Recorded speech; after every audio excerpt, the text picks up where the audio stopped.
네, 안녕하세요. 저는 제조회사 다니고 있고요.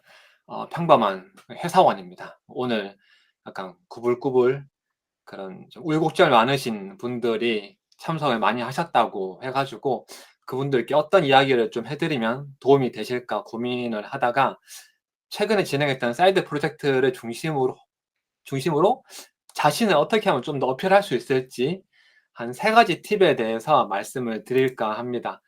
인제 산업 도메인에서의 레귤레이션, 그리고 스토리텔링, 그리고 비즈니스의 본질에 대한 고민, 요 3 가지이고요. 먼저 사이드 프로젝트를 시작하게 된 계기에 대해서 먼저 말씀을 드릴게요. 요 신문 기사가 하나 있는데요. 미국 국립공원 산불 감시원의 하루라는 그런 신문 기사입니다. 어 업무가 요 감시탑에서 화재가 있는지 없는지 감시하는 거고요. 출근은 헬기 타고 출근을 해요, 첫 출근을. 그리고 4 개월 뒤에 헬기 타고 퇴근을 해요. 그리고 보급은 한 달마다 헬기가 와서 생필품을 탁 떨어뜨려 줘요. 샤워는 빗물 받아서 하고요. 태양열 발전기, 요 프로판 발전기로 인제 전기를 만들고요. 인터넷은 없어요. 근데 연봉이 5천 인데 아마 쓰는 게 없어 가지고 전액 저축이 다 가능할 거예요. 그리고 여기 실제 그 모습인데 전기가 아니라 그냥 타사기 쓰고요. 책이 좀 있고, 예, 요런 거예요. 그래서 이 산불 감시원을 인생에 살면서 한 번쯤은 해볼 법도 하지 않을까. 그러면 이거를 좀 자동화할 수는 없을까? 요런 좀 엉뚱한 고민에서 시작하게 된 사이드 프로젝트고요. 이제 이거를 자동화하려면은 이제 불과 연기를 좀 찾아야 되잖아요. 그래서 처음에는 정말 단순하게 ROI 기반으로 알고리즘을 접근을 했거든요. 그래서 오픈CV에 뭐 다양한 컨투어를 찾는 함수가 이래 있더라고요.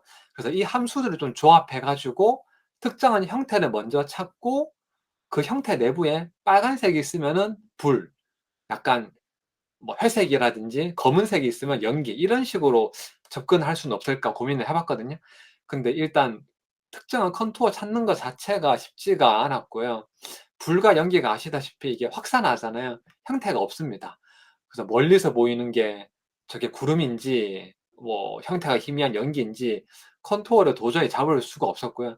그리고 빨강과 흰색, 뭐 약간 탁한 색, 이게 기준을 정하기가 너무 애매해요. 그러니까 밤에 보이는 약간 붉은색의 가로등 불빛이 화재의 불꽃과 어떻게 다른지 색깔만으로는 도저히 구분할 수가 없습니다. 그래서 통제되지 않은 이런 다양한 환경에서 알고리즘만으로는 모든 환경을 컨트롤하는 게 거의 불가능했고요.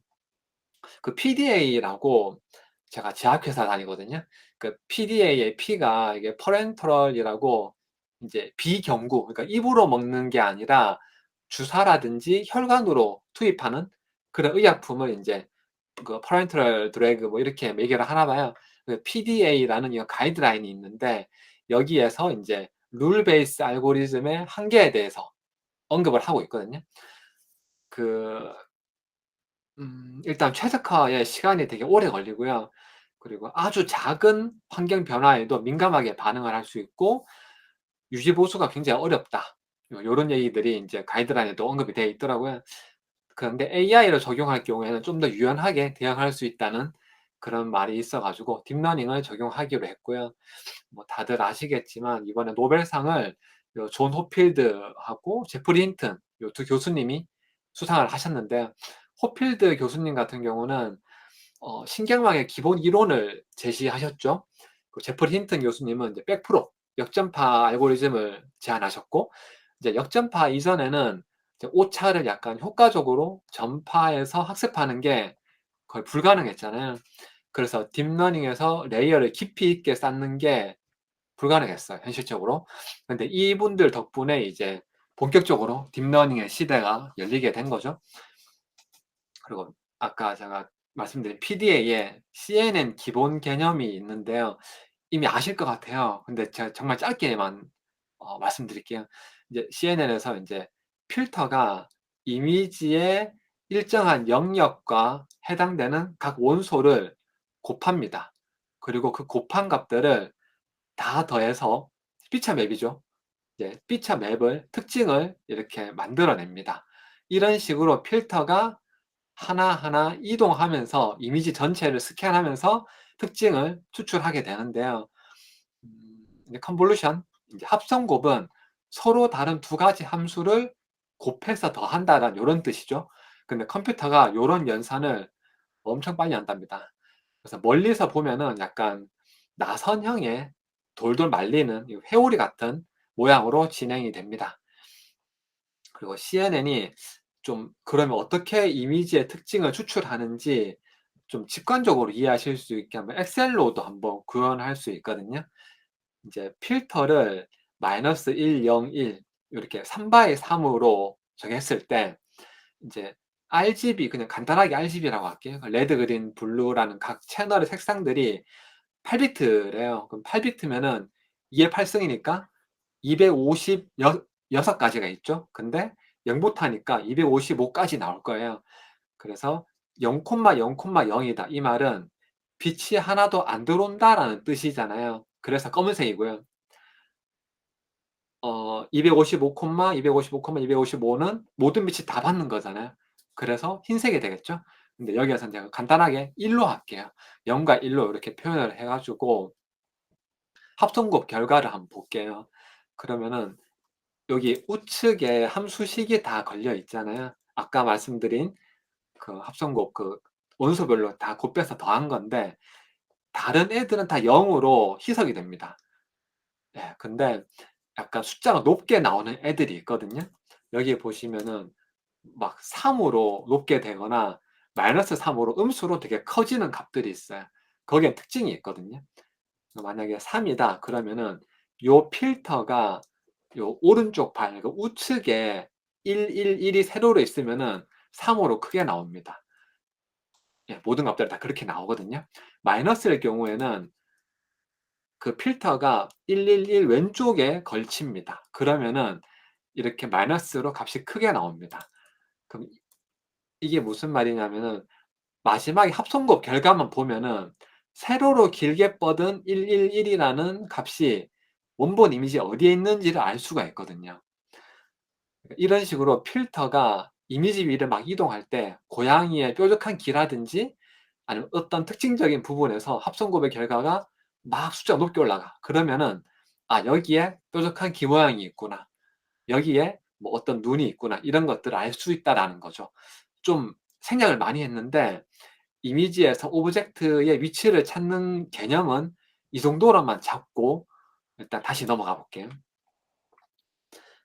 이제 CNN을 아까 하기로 했으니까 가장 먼저 해야 할 게 뭘까요? 데이터를 확보하는 거죠. 일단 데이터가 많을수록 유리하거든요. 다행히 화제라든지 연기와 같은 데이터셋은 굉장히 많더라고요. 그래서 데이터셋은 좀 쉽게 얻을 수 있었고요. 이제 데이터셋을 이제 라벨링을 해야 되는데 이미지에서 찾고자 하는 부분을 여기에 핑크라든지 그 주황색으로 바운딩 박스로 표기를 해야 됩니다. 그러니까 좌측 하단 XY 좌표, 우측 상단 XY 좌표 요렇게 표기를 해야 되는데 클래스와 함께 표기를 해야 되는데 이게 이미지가 한두 장이 아니잖아요. 그러다 보니까 이제 수많은 이미지를 진짜 한 장 한 장 온 그 마음과 정성을 다해서 라벨링을 해 줘야 되는데 여기에서 약간 1차 산업과 4차 산업이 동시에 진행이 됩니다. 농부의 마음이 필요한데요. 잠시 제가 군대 있을 때 이야기를 좀 잠깐 해 드릴까 합니다. 제가 경북 의성에서 군복무를 했거든요. 근데 의성에 마늘이 좀 유명합니다.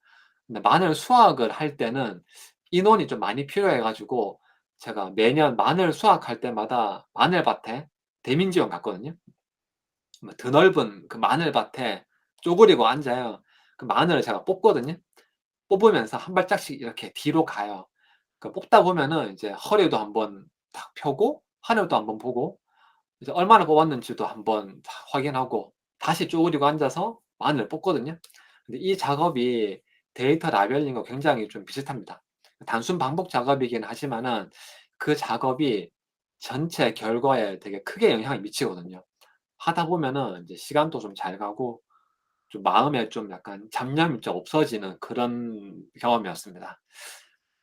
인제 드래곤볼 보시면은 처음에는 손오공이 한 대도 못 때리거든요.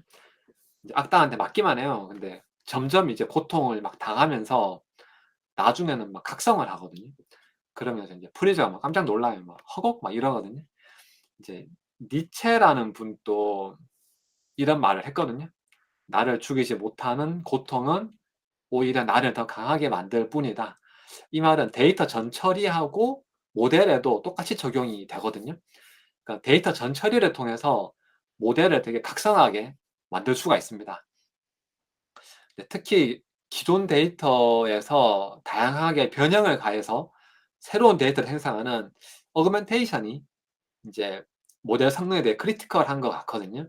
좀 쉽게 예를 들면은 휴대폰이 인제 내 얼굴을 인식해서 잠금을 해제한다면은 셀카를 한 장만 찍으면 인식을 잘 못하겠죠. 다양한 각도에서 찍고 밝기라든지 뭐 배경도 좀 다르게 하면서 다양한 조건에서 인제 내 얼굴을 찍어야지 휴대폰 잠금 해제가 잘 되겠죠. 이것처럼 이제 원본 데이터를 다양한 효과를 막 줘 가지고 적용하는 건데요. 이 어그멘테이션이 인제 좋다고 강제로 막 노이즈도 넣고 막 사진 막 다 잘라내니까 얘가 막 상태가 좀 이상해지더라고요. 그래서 모델이 죽지 않을 정도로 적당하게 고통을 주잖아요. 그러면은 모델이 굉장히 강건해집니다. 그리고 이게 거의 핵심인 것 같아요. 그 저희 과제는 이제 불꽃의 그러니까 불꽃과 연기의 위치도 다르고요. 색깔도 다르고 그래서 모델 성능이 좀 개선될 수 있게 약간 탐색적으로 다양하게 어그멘테이션을 좀 적용을 했고요. 이미지 쪽은 진짜 데이터가 그 여포입니다. 삼국지 여포입니다. 그 데이터가 진짜 성능에 절대적인 영향을 미친다는 거를 이번 프로젝트 하면서 또 한번 느끼게 됐고요. 그래서 제가 참 프로젝트 하면서 좀 힘들었던 게 아까 말씀드린 라벨링이 제일 힘들었고요. 두 번째가 제 노트북이거든요.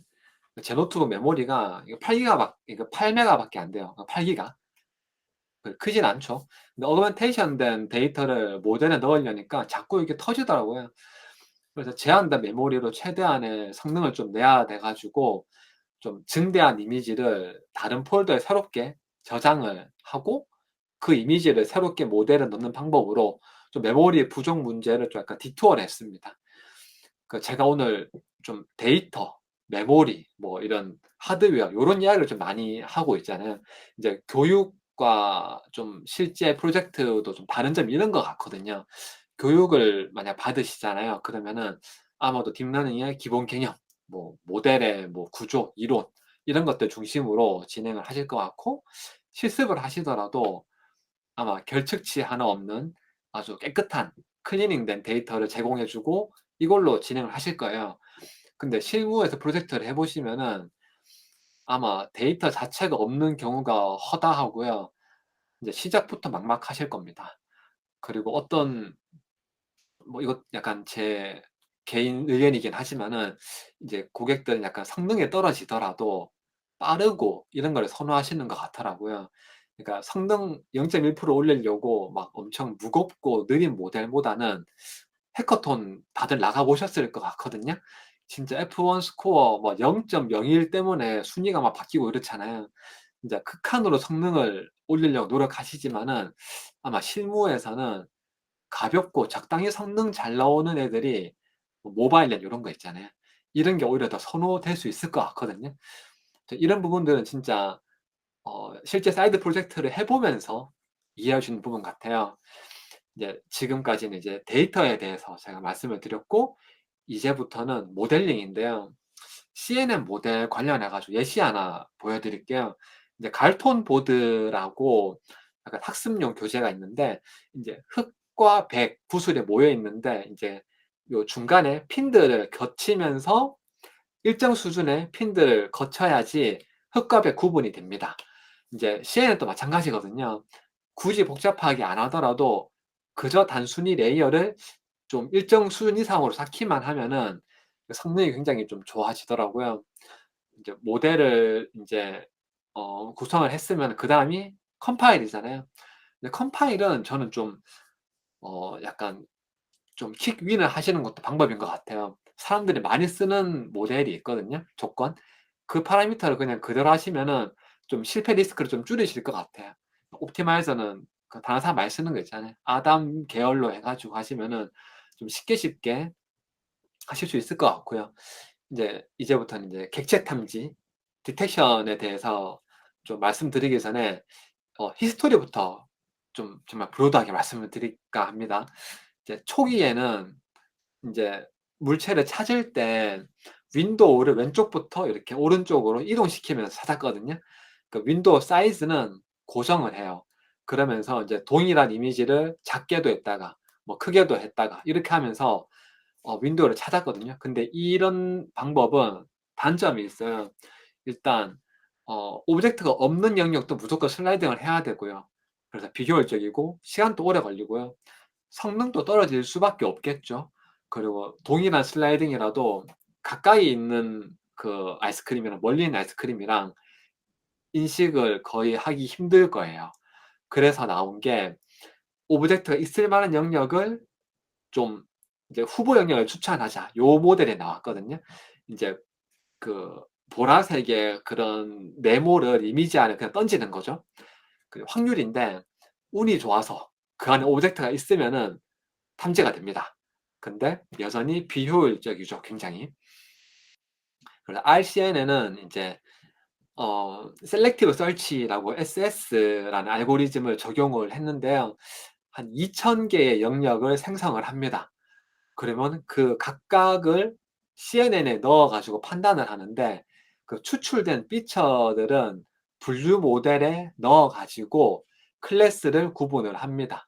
근데 2 단계로 되니까 좀 되게 느리고 복잡합니다. 그래서 좀 보완한 게 Fast RCNN이라고 기존의 초기의 모델을 좀 보완한 건데요.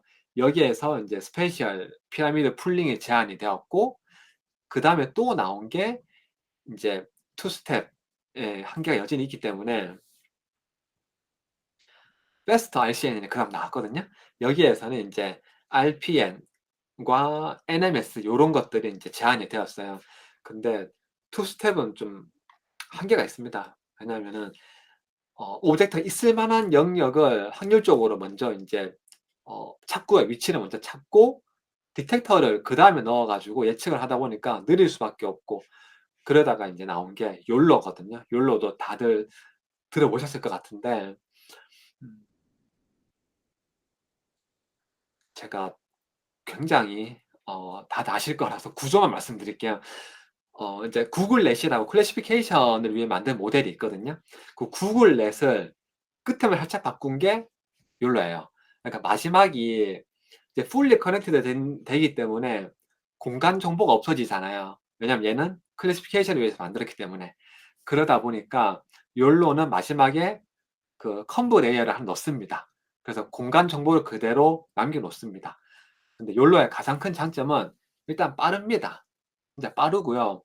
그리고 그 점점 커널들이 쌓여가면서 패턴이 추상화되는데 그 그리드를 3 가지로 다르게 해요. 13 바이 13, 26 바이 26, 52 바이 52.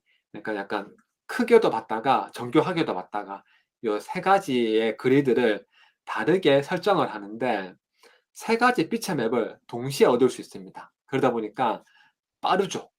그래서 요 구조가 있으면은 82 번과 94 번, 106번 레이어만 정말 간단하게 한번 설명을 드릴까 합니다. 일단 사이즈가 507,85, 2028,85, 8112,85 이게 82, 94, 106 번째에 해당되는 레이어인데 요 숫자가 어떻게 나온 거냐면은 아까 그리드가 3 가지라 그랬잖아요. 13 바이 13. 그럼 13 곱하기 13 곱하기 앵커 박스 수가 3 개예요. 그래서 507이 나옵니다. 나머지도 마찬가지죠. 26 곱하기 26 곱하기 3개 앵커 박스 해 가지고 2028. 52, 52도 마찬가지죠. 그렇게 해서 이 각각의 숫자가 나온 거고 그리고 85 같은 경우는 일단 코코 데이터셋이 클래스가 80 개고요. 나머지는 4 개가 그 중심점의 XY 좌표 그리고 그때의 위드스랑 뎁스 그러니까 위드스랑 하이트 요 4 가지가 4 개가 되고 마지막 하나가 그 해당 앵커 박스가 객체를 포함할 확률 요렇게 해서 총 85 개의 그 데이터가 가지고 있습니다. 요렇게 구조가 되어 있고요. 나머지 애들은 뭐냐는 거죠. 나머지 애들은 그 피처 extraction을 위한 컴브 레이어고요. 여기에서 어 82, 94, 106번 요 3 가지의 레이어만 객체를 감지하는 그런 레이어가 됩니다. 그러니까 요런 구조로 생긴 게 욜로거든요.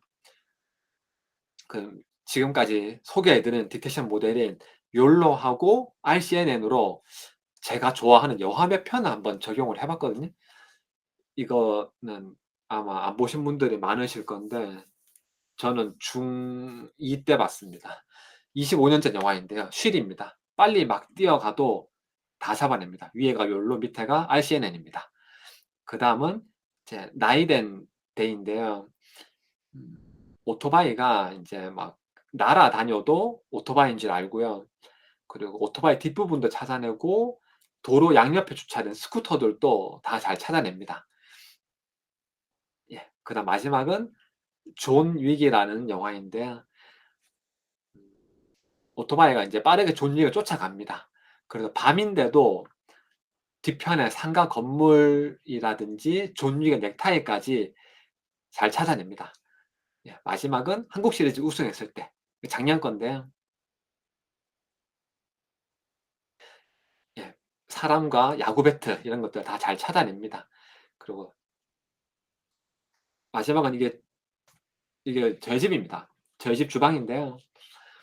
코코라는 데이터셋이 약간 일상적인 물건들이 많습니다. 그래서 저희 집 주방으로 한번 테스트를 해 봤는데 욜로하고 RCN은 모두 마이크로소프트의 코코 데이터셋으로 개발이 되었고요. 코코란 뜻이 그 커먼 오브젝트라는 일상적인 물체라는 뜻이잖아요. 그래서 요 클래스를 보시면 이게 사람부터 뭐 자전거, 차, 뭐 끝에 인제 드라이기, 뭐 칫솔, 머리빗까지 총 클래스가 91 입니다. 그리고 데이터 사이즈가 32만 개가 넘습니다. 근데 RCNN은 이게 보시면은 약간 크고 작은 아까 말씀드렸죠. 셀렉티브 설치라고. 이제 크고 작은 초록색 네모 박스 수천 개를 이미지에 그물처럼 확 뿌립니다. 그래서 찾아낸다면은 욜로 같은 경우는 굉장히 정교하게 디테일하게 오브젝트를 찾아냅니다. 네, 그런 차이점이 있고 인제 최종 모델은 전위 학습으로 했거든요. 트랜스퍼 러닝으로 했는데 딥러닝 모델이 자고로 데이터도 많이 먹고요. 자원도 굉장히 많이 먹습니다. 근데 이미 방대한 데이터로 학습된 모델을 튜닝을 해 가지고 새로운 작업에 적용을 한다면은 적은 데이터셋으로도 쉽게 성능을 낼 수 있거든요. 그 기존에 학습된 모델에서 피처를 학습하는 그런 익스트랙션 레이어가 있고요. 마지막에 분류하는 클래시피케이션 레이어가 있다면은 초반에 특징을 잡아내는 부분은 그대로 씁니다. 백본은 그대로 쓰고요. 뒤에 분류하는 모델 있죠. 요것만 쪼끔 수정을 하면은 굉장히 쉽게 새로운 모델을 만들 수가 있거든요. 예를 들어서 이제 고양이와 저희가 하고자 하는 불꽃 크기도 다르고 모양도 다르고 객체의 그런 고유한 특징이 다릅니다. 근데 경계선이라든지 뭐 컨투어, 명암, 텍스처 뭐 이런 낮은 수준의 시각적인 특질들은 고양이든 간에 불꽃이든 간에 서로 다른 객체이지만 유사하게 나타날 가능성이 되게 높거든요. 그 무슨 말이냐면은 객체가 다르더라도 전이학습에서 사용하는 기본적인 특질은 서로 유사합니다. 그렇기 때문에 고양이를 인식하는 모델에서 백본은 그대로 쓰고요. 헤드 부분만 쪼끔만 수정한다면은 고양이 대신에 불꽃을 찾는 모델로 바꿀 수가 있어요. 그러니까 빅테크가 만들어 놓은 코드를 저희의 어플리케이션에 맞게 잘 변형을 한다는 게 핵심이거든요. 그러니까 거인의 어깨에 올라타시면 됩니다. 예. 근데 이제 RCN 같은 경우는 문제가 한 가지 있어요. 치명적인데요. 너무 느려요. 진짜 요 오른쪽에 뱅글뱅글 돌아가는 게 제가 인제 밥 먹고 와도 계속 돌고 있고요.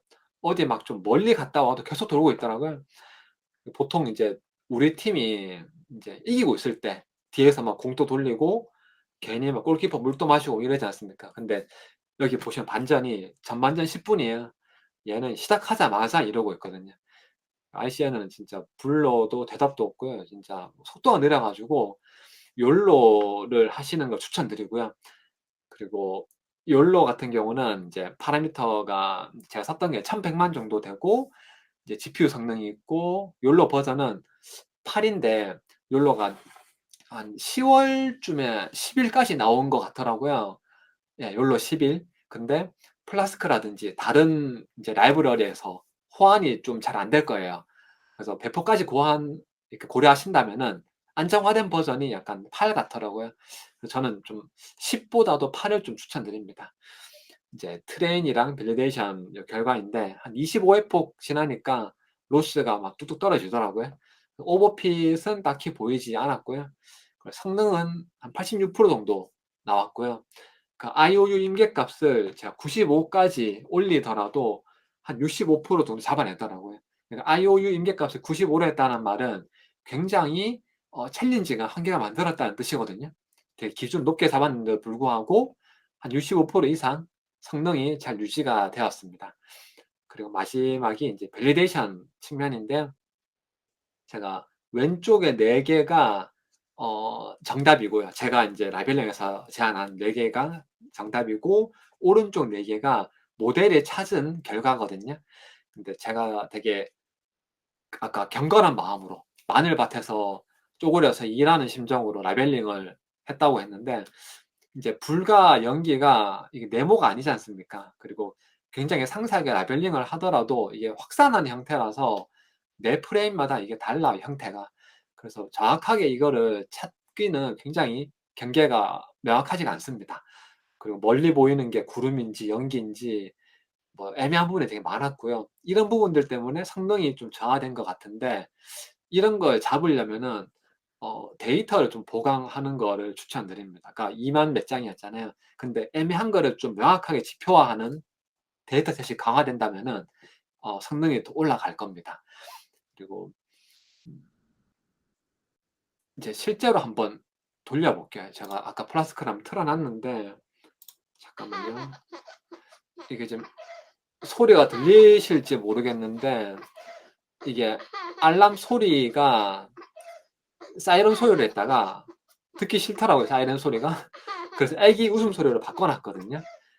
그래서 CCTV에 불이라든지 연기가 검색이 되면은 애기 웃음소리가 막 나요. 이게 알람이고요.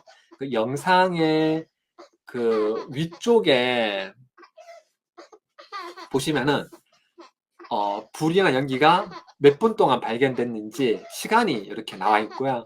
하단에는 알람의 지속 시간이라든지 소류도 설정할 수 있게 그렇게 했거든요. 그리고 카카오 API 연결해 가지고 카톡으로도 알림이 가는데 한 번 알림이 가면은 한 10초 정도 뒤에 또 알림이 가도록 그렇게 설정을 했거든요. 이거 잘못하시면은 초당 막 수십 개의 알림이 아주 카톡 폭탄에 맞으실 수도 있습니다. 인제 CCTV를 인제 멍하게 이렇게 보실 때는 이제 자신을 좀 되돌아보시면 돼요. 예. '제가 부족한 점이 없었나.' 이렇게 이게 불멍이라 하잖아요. 이 멍하게 보시면서 좀 자신을 좀 이렇게 반성해 보는 시간을 가지면 어떨까 하고요. 이게 하다가 잘 안 되잖아요. 이러면은 뭐 누구 탓할 것도 없고 이건 다 제가 덕이 부족한 거예요. 예. 이렇게 고통을 날려 버리면서 이렇게 저 자신을 되돌아보다 보면은 보고서가 나오는데요. 보고서가 있거든요. 어 참고로 저는 교회 다닙니다. 예. 이제 보고서가 나오는데 여기는 간단하게 그냥 뭐 얼마나 나왔다 그래프도 나오고 특이사항 기록해서 추가하면은 이제 그 하루 동안의 CCTV 결과에 특이사항까지 포함해서 매일 출력이 되도록 고런 식으로 구성을 했고요. 다시 실시간으로 돌아가시면은 다시 자신을 되돌아보시면 됩니다. 예. 요런 식으로 인제 했고 이제 마지막 영상은 역시 제가 좋아하는 영화로 테스트를 했거든요. 인제 더록이라는 영화인데요.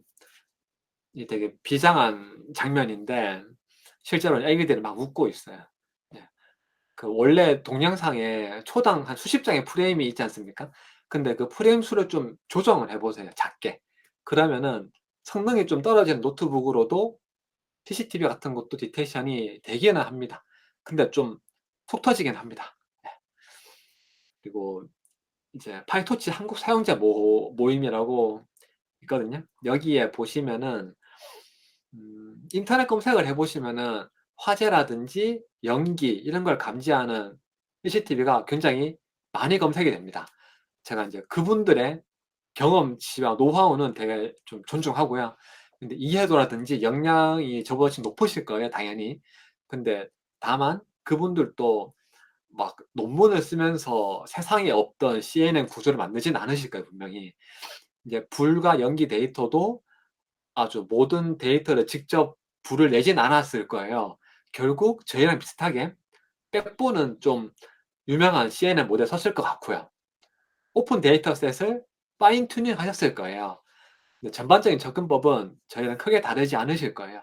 물론 그분들과 저의 그런 작은 차이가 애플을 만들 수 있겠지만은 말씀드리고 싶은 거는 꼭 카메라나 이런 거 좀 비싼 거를 안 하더라도 라즈베리 파이나 아니면 AI 쪽 하시면은 뭐 잭슨 나노 이런 것도 좋고요.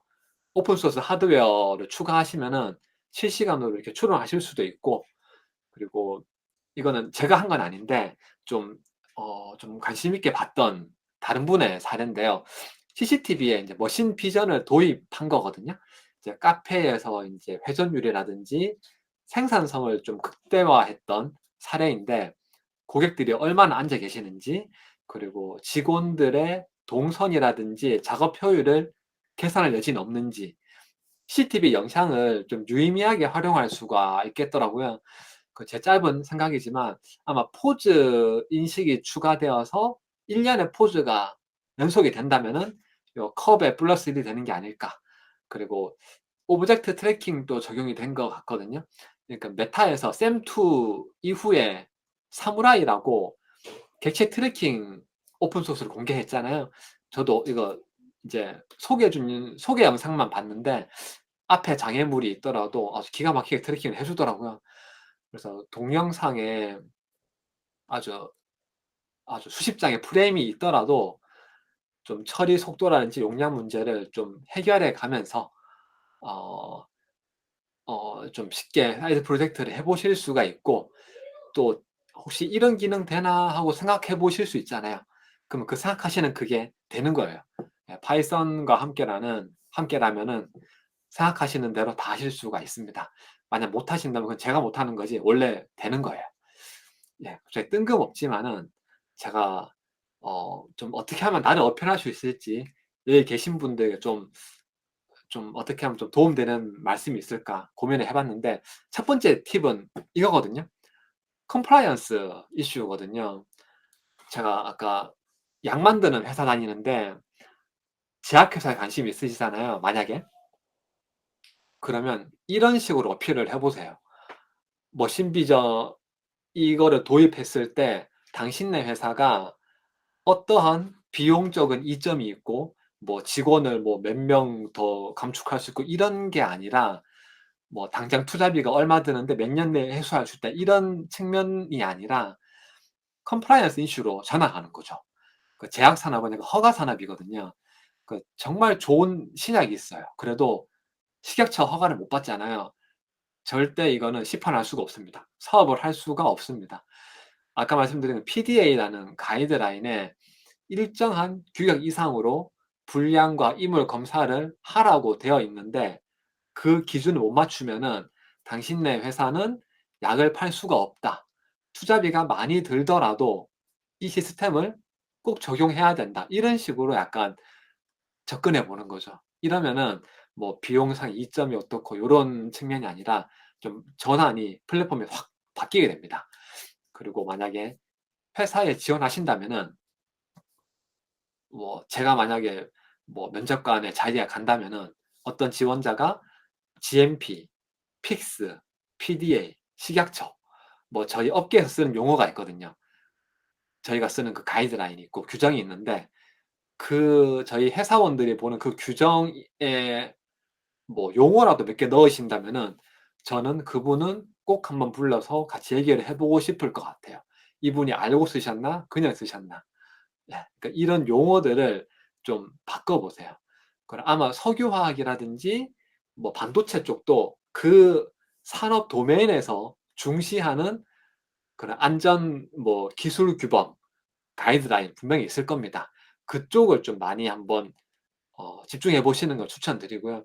그런 의미에서 저는 오늘 일반 학술적인 그런 논문 데이터보다는 PDA 가이드라인에 근거해서 좀 자주 언급을 하려고 하거든요.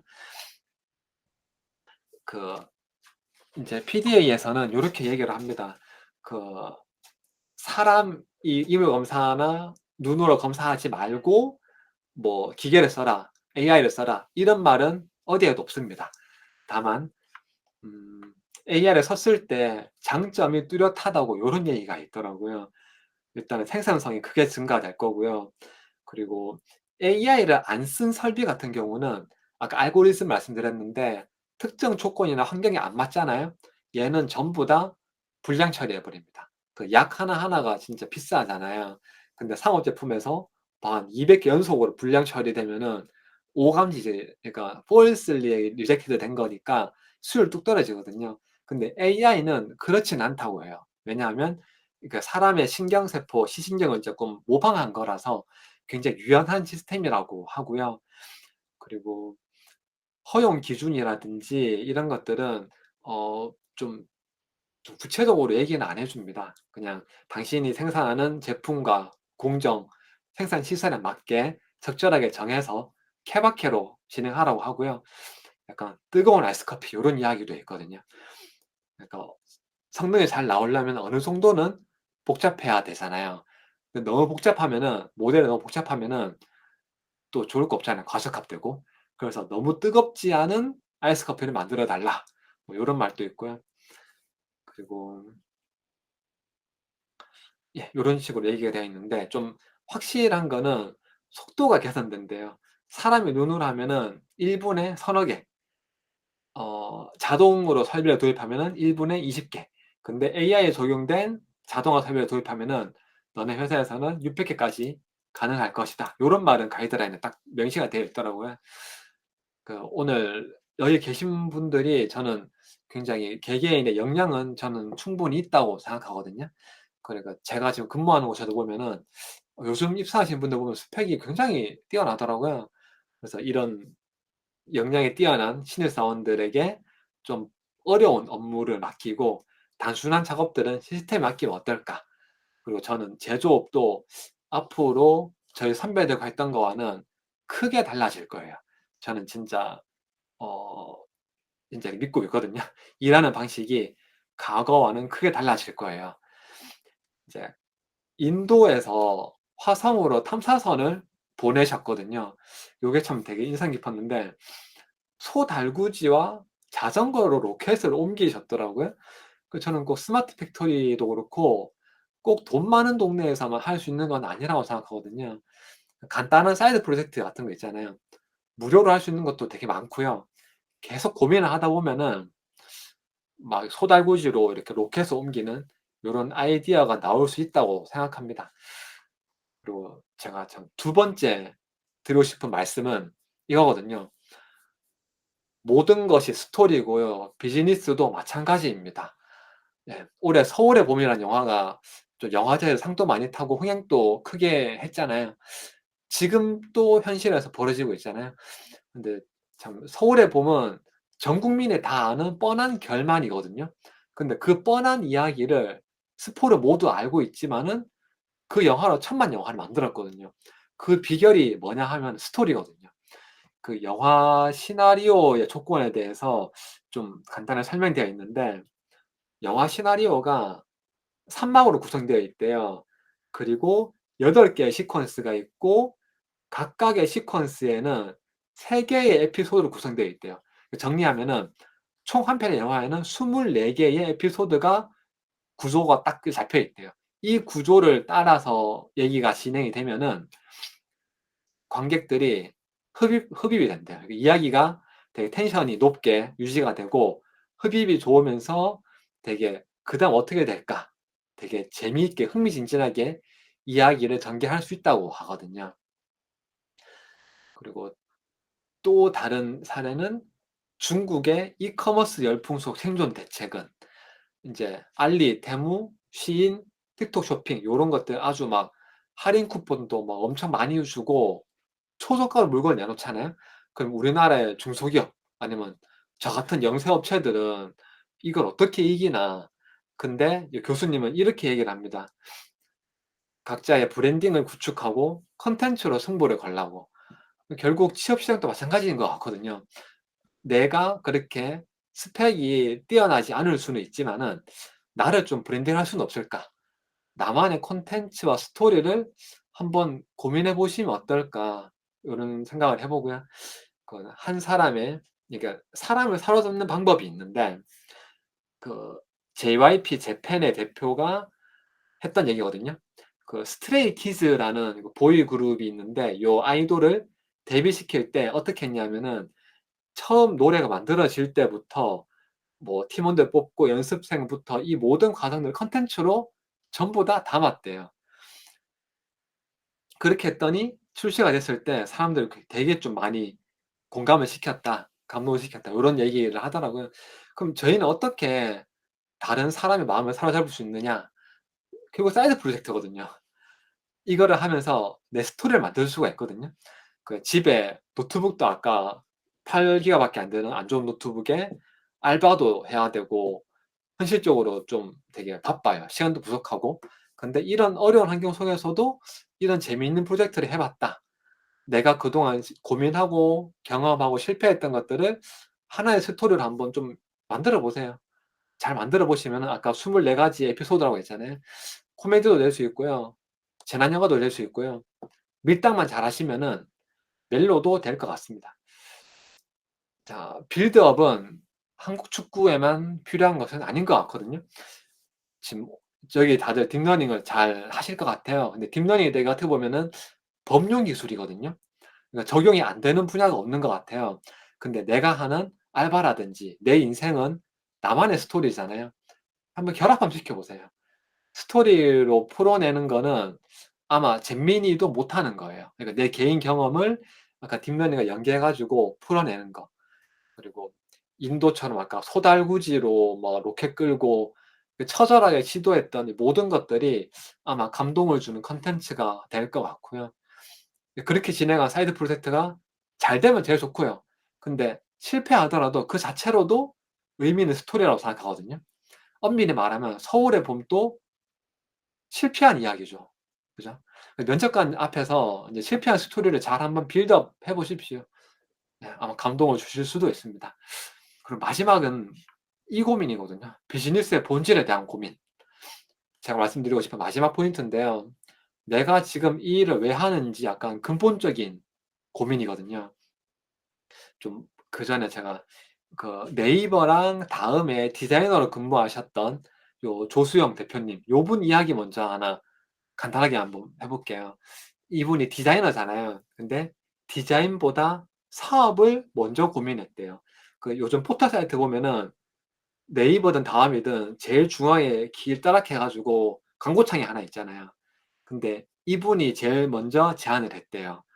근데 디자이너가 비즈니스 모델을 먼저 제안한 거거든요. 이게 디자이너 입장에서 가장 중앙에 그 진짜 광고판을 넣는다. 이거는 진짜 질색할 만한 요소거든요. 근데 이분은 자기가 먼저 제안을 한 거예요. 왜 그렇게 했냐면은 이제 디자인은 설득을 잘해야 된대요. 요번 말에 전 좀 인상 깊었던 게 디자인의 스킬이라든지 역량 자체는 1%도 안 된대요. 디자인은 어려운 게 아니래요. 근데 설득이 99% 래요. 그럼 설득을 어떻게 하느냐? 디자이너의 시선으로 얘기를 하면 안 된대요. 철저하게 대표, 사장의 시각으로 얘기를 하래요. 그러니까 내 회사라고 얘기를 하고요. 내가 디자이너가 아니라 내가 사장의 입장에서 철저하게 얘기를 해 보래요. 그러니까 디자인이 예쁘다고 사업이 잘 되지는 않거든요. 어떻게 보면 필요 없는 디자인도 있대요. 구글 보시면은 진짜 디자인 팀이 있나 없나 약간 의심스럽지 않나요?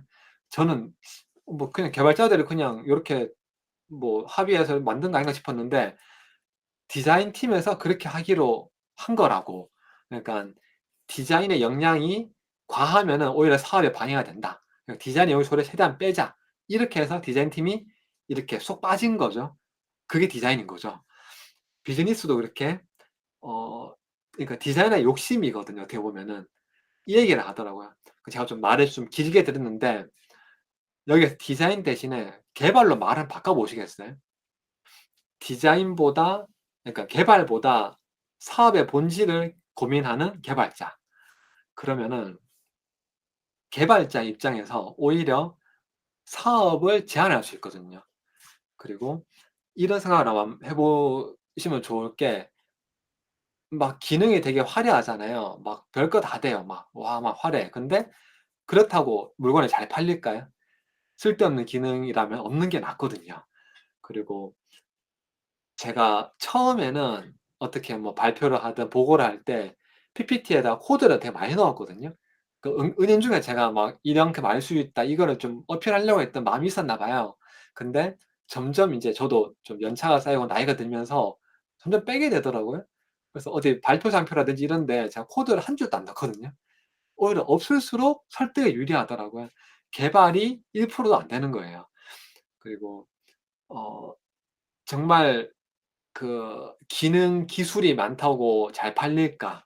이런 생각도 한번 해 보셨으면 좋겠고 이게 어떻게 보면 제 욕심이거든요. 막 되게 이 기능 넣고 싶고 요것도 넣고 싶고 이거는 제 욕심이지 회사가 잘 되는 거랑은 또 다를 수 있습니다. 순전히 개발자 욕심에서 벗어나십시오. 예, 요 얘기를 한번 해 보고 싶고 기술 과시나 자랑 이런 것들은 좀 지양해 주십시오. 그리고 연차가 올라갈수록 소통하는 거 약간 그 포인트 슛 하는 거 있잖아요. 그런 게 좀 좋아지는 것 같더라고요.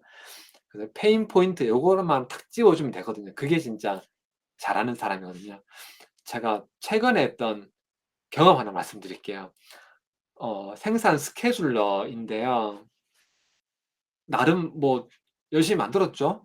뭐 위에 색깔별로 있는 것들이 전부 다 색깔별로 있는 게 뭐예요? 이게 제품이거든요.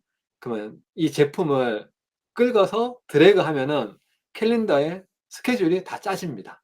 그리고 드래그하면은 하루 뭐 1 주일 뭐 3일 막 이렇게 연장도 되고 그리고 이게 저희는 배지 다니거든요. 그래서 뭐 25년 1번 배지, 2번 배지 요것도 순서대로 자동으로 번호가 매겨지도록 그런 식으로 해서 우측에도 이렇게 설비 리스트 저희 생산 라인에서 쓰는 설비 리스트가 다 있거든요. 쓰고 있다 안 쓰고 있다. 그래서 뭐 겹치면은 이런 식으로 알람이 떠요. 이거 중복된다. 일정 바꿔야 된다." 이런 식으로. 나름 좀 고민해 가면서 열심히 했는데 저희 팀장님이 이 얘기하시더라고요. "이거 뭐 엑셀로도 충분한데." 얘기하시더라고요. 약간 요때 좀 약간 탕 맞은 듯한 느낌이었는데 닭 잡는 데 소 잡는 갈피를 쓸 필요는 없거든요. 그러니까 이게 정말 이렇게 막 엄청나게 역량을 넣어서 개발해야 될 분야는 분명히 있습니다. 근데 이건 정식 서비스가 아니라 저희가 생산 라인이 한두 개가 아니잖아요. 그럼 약간 범용으로 쓰려면은 엑셀로 그냥 해도 충분할 수가 있거든요. 그 모든 직장인들이 엑셀을 좀 많이 쓰고 있는데 아마 그 이유가 있을 거예요. 엑셀 자체가 되게 훌륭한 DB가 될 수도 있고요. 일련의 프로세스를 통해서 대시보드를 띄워 줄 수도 있고 간단한 프로그램은 엑셀 내에서도 구현이 되죠. 그리고 어떻게 보면은 백엔드부터 프론트엔드까지 그냥 하나의 파일을 그냥 다 넣은 거거든요. 간단한 것은 그냥 '엑셀 내도 충분하겠다.'라는 생각을 하게 됐거든요. 그리고 결정적으로 사용자들이 엑셀을 더 선호하세요. 그래서 인제 이건 엑셀로 한번 해본 건데 이거 제가 비주얼 베이직도 안 썼고 진짜 무식하게 함수만 썼거든요. 왜냐하면 사용자들 좀 수정해서 쓰시라고 그냥 날짜라든지 생산한 제품들을 그냥 넣었는데 여기에는 이제 그 데이터 유효성을 넣었거든요. 그러니깐 잘못 입력할 수 있으니까 특정한 제품과 그 제품에 사용되는 설비들만 선택하도록 요런 기능은 좀 최소한으로 넣어 놨고요. 이렇게 하면은 요런 식으로 달력으로 구현이 됩니다. 근데 요게 오히려 반응이 더 좋았던 것 같고요. 제가 이 얘기를 왜 하냐 하면은 여기 계신 분들은 저는 아마 기술적으로는 이미 훌륭하신 것 같아요. 다만 좀 이런 고민을 해 주시면 좋을 것 같거든요. 명확하게 문제를 정의하고 비즈니스의 로직을 좀 이해하고 사업의 본질에 대해서 고민하는 개발자가 되시면 어떨까? 그러니까 좀 '어떻게 하면 코드를 더 잘 쓸까?' 요런 고민보다도 좀 큰 틀에서 아마 그렇게 하시면 몸값이 더 올리실 수 있을 것 같아요. 이게 한국 개발자, 미국 개발자 특징인데 이거 어떻게 보면 제 얘기입니다. 만약 새로운 기술 아까 제가 뭐 사무라이 말씀드렸잖아요. 새로운 거 보고 '야 이거 한번 써 봐야겠다.' 생각이 들었거든요. 근데 최신 기술이라서 써 보고 싶은 거예요. 이걸 했을 때 뭐가 좋고 얼마나 이게 유용하고 이런 고민은 딱히 안 해 봤어요. 근데 미국 기술자들은 Why부터 고민한대요. 그리고 이걸 해서 우리가 사업이 얼마나 도움이 되고 이거 도입에 시간이 얼마나 걸리고 성과가 얼마나 잘 나올까? 비즈니스에 대한 고민은 먼저 한대요. 그래서 이거 도움 되겠다. 그러면 해 보자.' 이렇게 하는 미국 개발자들이 이런 접근법이래요. 그래서 기술은 오히려 한국 개발자들이 저는 더 좋다고 생각하거든요. 근데 요런 고민들을 좀 한번 해 보시면 좋을 것 같아요. 내가 개발자로 지망하지만은 비즈니스의 근본에 대해서 한번 고민을 해 주십사. 예 뭐 이렇게 말씀 한번 드리고요. 마지막으로 사랑은 이제 구걸이 아니지 않습니까? 너무 힘들면은 아마 사랑이 아닐 겁니다. 제가 이제 뭐 여기 계신 분한테 한 분에게 "식사 같이 하실래요?" 했는데 뭐 집에 고양이가 아파요, 뭐 할머니 뭐 제사요 이러면은 더 얘기하면 안 되잖아요. 그죠? 저도 자존심이 있지. 눈치 없이 계속 인제 따라다니면은 이제 이거 범죄가 되잖아요. 근데 반대로 제가 뭐 특별한 노력을 안 했어요. 근데 저한테 호감을 가지시는 분이 있을 수도 있잖아요. 아마도 제가 그분이랑 잘 될 가능성이 크겠죠? 뭐 회사도 마찬가지인 것 같아요.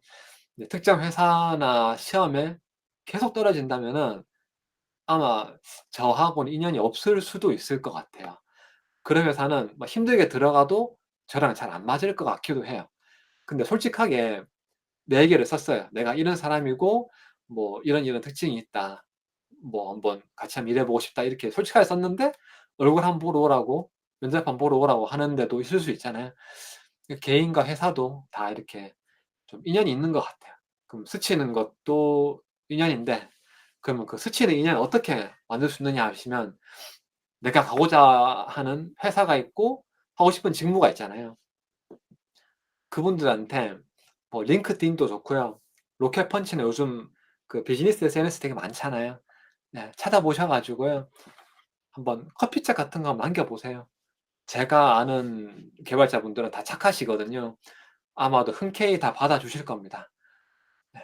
여기 계신 분들 모두 다 좀 나랑 잘 맞는 회사 찾으셔 가지고 예쁜 사랑 하셨으면 좋겠습니다. 예. 저 긴 시간 들어 주셔서 감사드리고요.